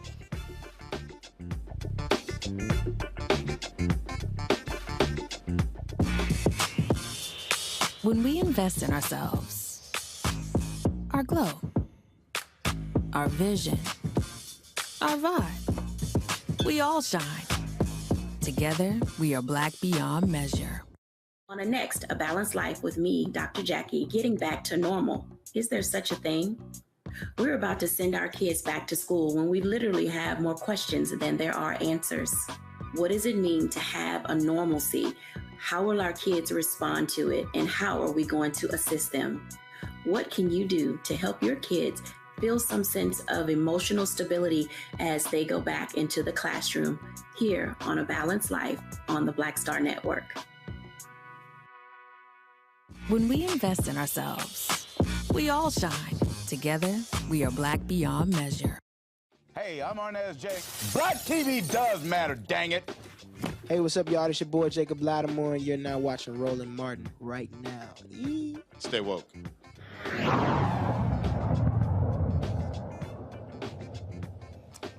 All right, folks, I got this video today in my, someone posted me a text, and I found it to be quite hilarious. I've seen this brother, this comedian Christian King, several times do with his Denzel impressions. Now he decided to do Beyonce's new hit meets Denzel Washington. Watch this. You won't break my soul. No. You won't break my soul. I'm telling everybody. I can guarantee you that. I just fell in love. I just quit my job. I'm gonna find a new drive. I can guarantee it. I'm gonna find it. And they work me so hard. Work at 9 and off past 5? No. They work my nerves, you understand? They work my nerves. That's why I can't sleep at night. I'm looking for motivation. I'm looking for a new foundation. I'm on that new vibration. Yeah. I'm building my own foundation. That's right, yeah. Old baby. You won't break my soul. No. You won't break my soul. I can guarantee that. I stand by it. I'm telling everybody, you won't break my soul. You won't break my soul, okay?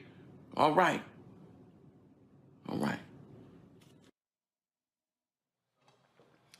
Seems like you got a kick out of that, Monique.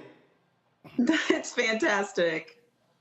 It's fantastic. I love it. I'd seen it earlier today. I didn't get to see the whole thing, but it's very Denzel-esque, but at the same time catches the meaning of those lyrics for our time.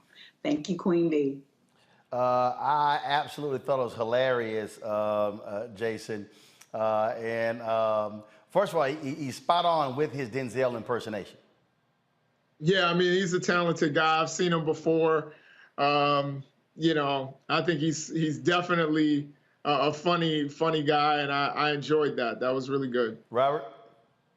Yeah, I have not heard the Beyonce song. I don't think I'm in Beyonce's target demographic at all. So I think part of it was lost on me. Wait, Robert. Are you Look, I'm not a Beyonce fan. I'm sorry, guys. I'm not part of her target demographic. Y'all can enjoy those things. Robert, yes. So, for the last week, you like, have you been in the world? Have you walked past the radio? No, I purposefully avoid the radio and all. I have satellite radio for that reason, so I don't have to hear the stuff on the radio. I like to hear the stuff that I like. Beyonce's not a thing that I like. I'm not a fan of Beyonce. I think she's a very nice lady, a wonderful wife and mother, but I'm just not a Beyonce person. Hold up. Give me camera 7. Hold up. Your ass just said you don't like Beyonce?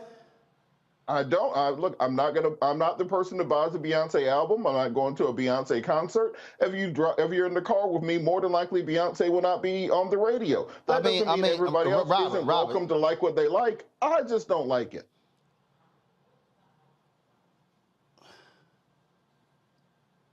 Which part of Beyonce? The Ave Maria Beyonce, or the Partition Beyonce, or the Break My Soul, because this is an entire new genre that she's breaking into with 4 on the Floor, Beyonce? Is it that you don't like excellent singers, Beyonce, or you don't like good dancers, Beyonce, or you don't like diverse lyrics? Is it the country song Beyonce, or is it just something about her voice? Because you don't know her and you're saying you think she's a nice lady and you think she's a good wife and mother. I don't know how the hell you know any of that, but what I know for sure is that she's got vocals that rival anybody alive.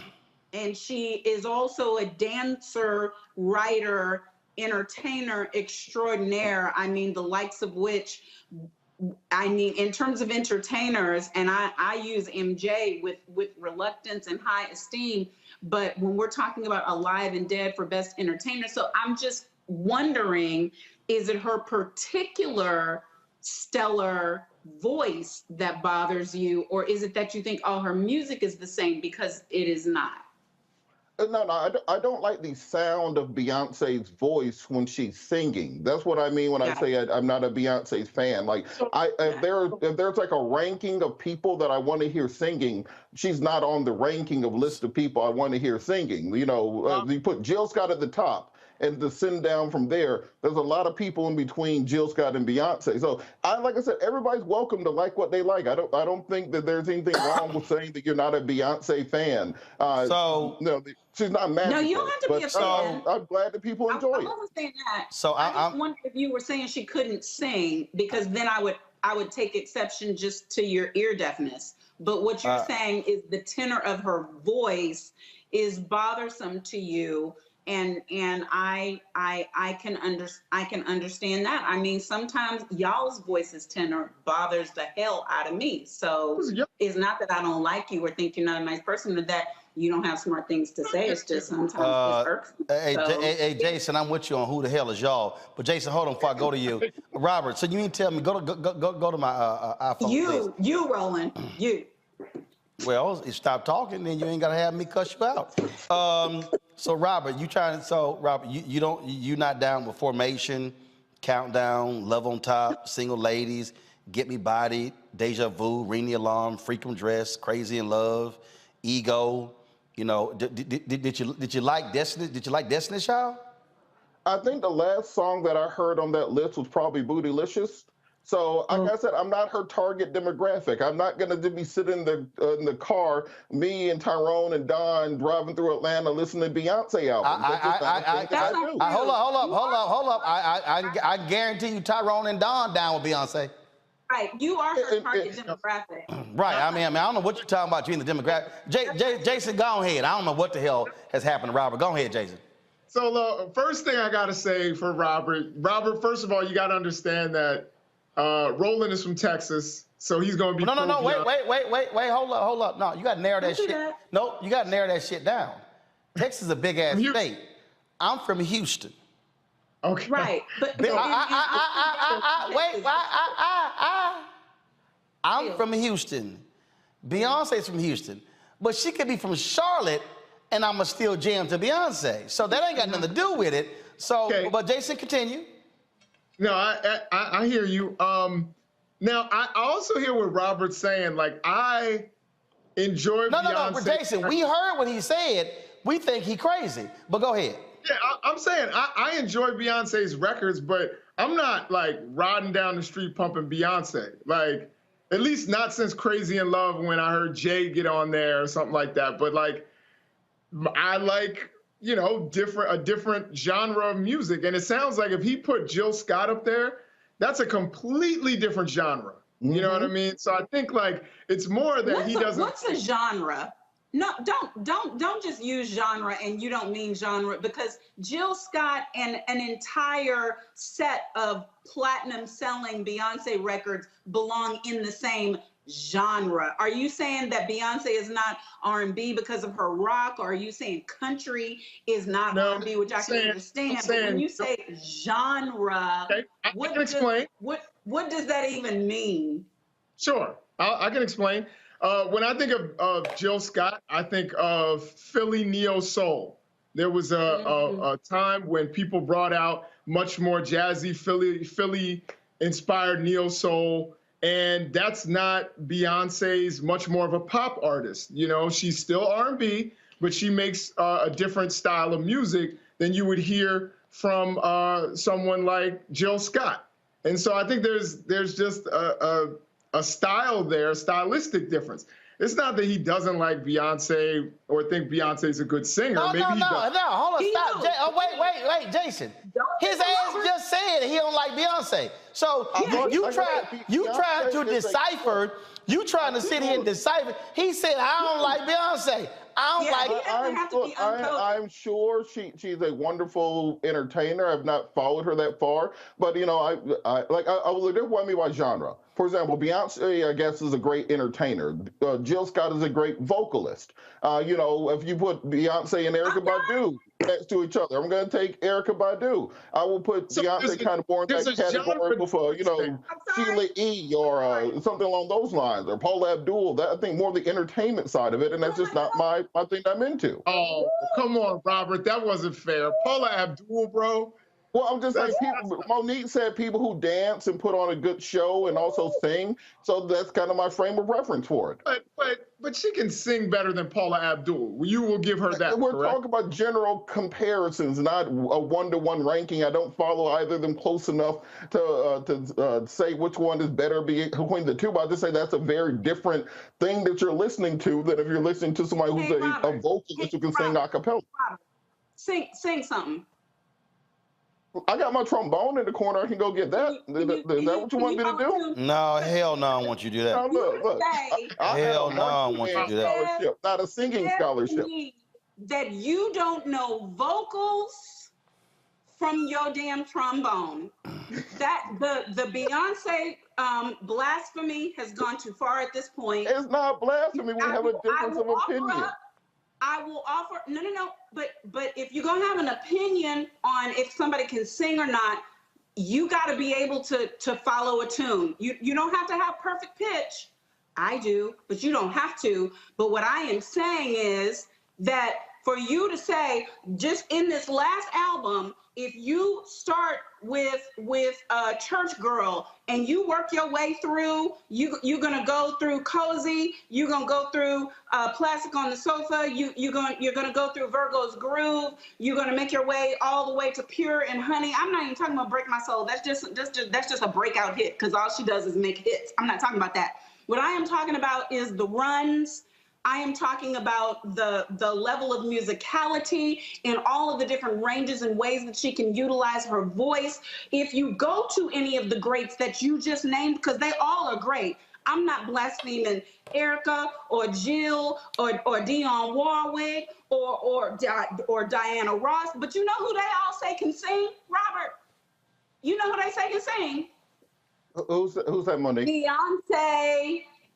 And that's great. And if you enjoy her, feel free to listen to your heart's desire. I'm just saying I'm not going to be one of those people. I'm not.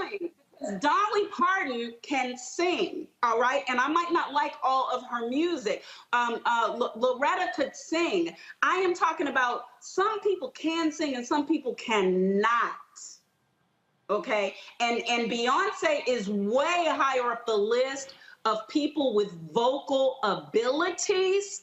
And I personally, though I am a member of the Beehive, I am a Texan, Beyonce's first name is her mother's maiden last name. That's the Beyoncés of Galveston, Texas, where I am from. So I am personally offended.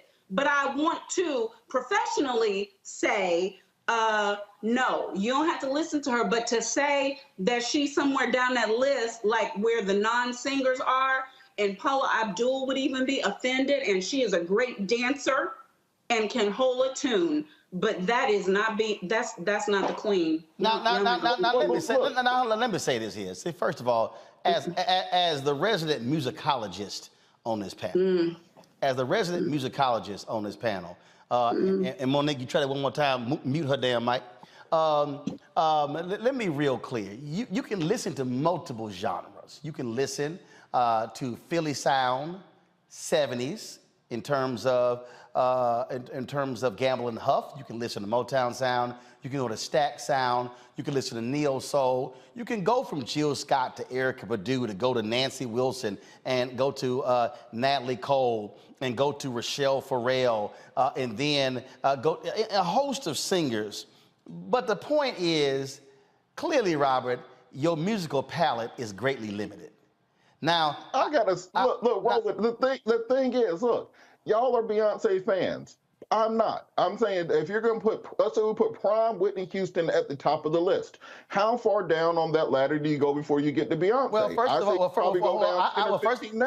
first of all, it depends upon what the exact list is. There are some lists where you talk about who are singers. There are other lists where you talk about who are performers. And so if you're talking about a singers list, Aretha at the top. Let's just be real clear.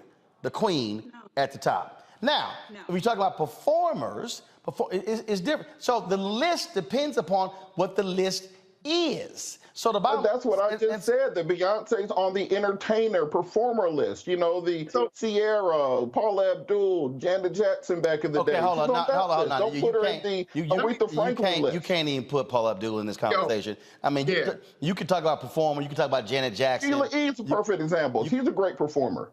So do you listen to Sheila E? I look, sometimes if it's on in the background, but am I going to buy a Sheila E album and drive around listening to it? No, I'm not. You know what? Here's what I think it is. I think what happened is Robin was at the shooting range one day and they had Beyonce on and he didn't hit shit. I think that's what happened. I think he had the shooting range and he didn't hit a damn thing. And so he has had it out against Beyonce for quite some time. I have nothing against the lady. I'm sure she's wonderful. I've never said anything against her. She is wonderful, but I cannot wait. I cannot wait until the Beehive watch this video. I simply cannot wait. Y'all, Jason, real quick, listen. I'm about to bounce, so y'all got to be real quick. Go. All right, so I hear what Robert's saying because I think of like Christina Aguilera is a strong vocalist, but I'm not going to listen to her music. You know what I mean? So you ain't never played the Christina Aguilera song? What's that? What, you don't have her on your iPhone? I don't. Nor will I ever. But I recognize that she's a strong vocalist. She just makes a different kind of music that I don't really rock with. So I think that's what Robert's saying. He's trying to be, disagreeable. But he knows Beyonce is a strong vocalist. He just doesn't like her music that much. I don't think he believes that. Okay, Monique, final comment, 30 seconds.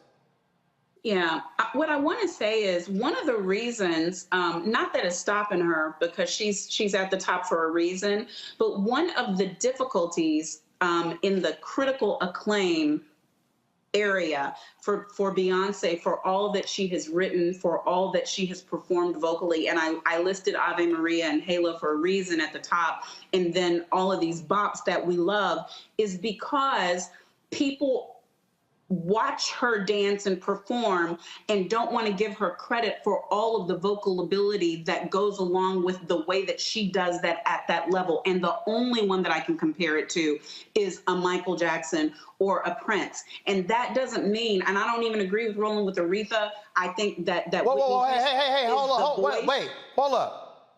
What your ass just said? I said I don't agree, because I think that Whitney Houston has no parallel on voice. First of all, you out your damn mind. First of all, you out your mind because Whitney had Queen at the top of her list. And of course she would, because she's a dutiful and respectful person. No, that ain't got nothing to do with it. And I'm an Aretha fan, but I'm gonna throw in Adele. I'm gonna throw in Adele. Oh, hell no. Oh, hell. No, hell no. No, right now, straight up, your black card is on the edge right now. Your ass just said Adele? Really good. Are you out your mind?